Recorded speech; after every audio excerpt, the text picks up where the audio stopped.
अहमद भाई, मैं एक बंदे का नाम लेता हूँ, रॉजर मार्नो। ये एक क्रिश्चियन था और नेवी में था। तो इसका पूरा बल्कि इंटरव्यू है ट्रिप टू सुपरनैचुरल, यूट्यूब पे मिल जाएगा। इसमें इसने बड़े अजीबोगरीब इंकशाफात किए हैं और जाहिर है कि फैक्चुअल है कि नहीं है वो तो अल्लाह नोज बेस्ट, लेकिन ये कि कुछ अजीबोगरीब इंकशाफात में ये है कि इसका जो टॉप का ऑफिसर था उसने इसे एक दिन कहा जी कि will you like to meet your dead parents. तो कहता मैं हंसने लग गया, मैंने कहा शायद मजाक करें। तो एनीवे उन्होंने कहा कि मैं सीरियस हूँ।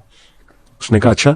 उन्होंने कहा कि जी आ जाओ, तुम एक गैदरिंग है वहां पे, तो वहां पे जो है वो आपको मिलवाएंगे आपके डेड पेरेंट्स से। अच्छा, वो कहता है कि मैं जब वहां पे गया तो आई वाज शॉक्ड कि वहां पे बड़े बड़े म्यूजिशियंस, एक्टर्स, एक्ट्रेसेस और इवन पॉलिटिशियंस, लॉ मेकर्स वहां पे मौजूद थे। और it was a very secret kind of a gathering. उसमें कहते हैं कि एक औरत जो है लंबा सा गाउन पहन के सामने खड़ी हुई थी और वो लोग उससे कुछ ख्वाहिशात कर रहे थे और वो उनको पूरा कर रही थी। तो कहता है कि मेरी बारी आई, मेरे दिल की धड़कन बहुत तेज हुई कि मैंने अपने डेड पेरेंट्स की ख्वाहिश करनी, देखना उन्हें। तो कहता है कि मैंने उसे कहा जी कि मेरी ये ख्वाहिश है। तो out of nowhere he said के हवा का एक झोंका चला, पर्दे के पीछे से मेरे जो है वो माँ बाप निकल के मेरे सामने आ गए। तो उसने कहा कि ये मेरा पहला इंटरेक्शन था इस सोसाइटी के साथ। और फिर उसने कहा कि आहिस्ता आहिस्ता मतलब हमारी मीटिंग्स होती थी और मुझे पता ये लगा, क्रक्स ये है उसकी पूरे इंटरव्यू का, पूरी स्टोरी का, कि मुझे पता ये लगा कि जो मेन बंदा मीटिंग्स कर रहा है वो लूसीफर है।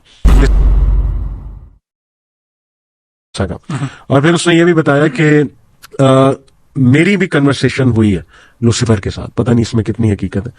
तो उसने कहा कि ही टोल्ड मी कि उसने बहुत से स्पिरिचुअल लोगों को थ्रू आउट हिस्ट्री इस तरह से डिसीव किया है। और उसने इवन वॉर्स में भी उसका हाथ है। और फिर उसने कहा कि उसने बताया जी कि इवन डार्विन जो है, चार्ल्स डार्विन, उसको भी मैंने ये थ्योरी बताई है। ये this is his opinion, right?